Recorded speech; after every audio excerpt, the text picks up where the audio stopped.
প্রিয় নবীন সদস্যবৃন্দ, আপনাদের কর্মজীবনে নানা চ্যালেঞ্জ আসবে, চাপ থাকবে, ভুল বুঝাবুঝি হবে, সমালোচনা আসবে।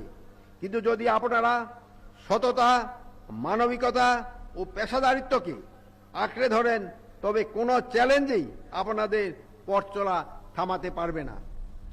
পরিশেষে আমি আপনাদের প্রতি দৃঢ় আহ্বান জানাই, এদেশের ইতিহাস, সাধারণ মানুষের আত্মত্যাগ এবং ভবিষ্যৎ প্রজন্মের প্রত্যাশাকে হৃদয়ে ধারণ করুন। জনগণের কাছে জবাবদিহিতা করবেন, আইনের শাসন রক্ষা করবেন, দুর্নীতি ও পক্ষপাত থেকে দূরে থাকবেন এবং নূতন বাংলাদেশ গঠনে নিজেদের সর্বোচ্চভাবে নিয়োজিত করবেন। দেশ ও জনগণের সেবায় আপনাদের পথ চলা হোক সাহসী, মানবিক এবং গৌরবময়। এই প্রত্যাশা এবং শুভকামনার মধ্য দিয়ে আমার বক্তব্য শেষ করছি। আল্লাহ হাফেজ।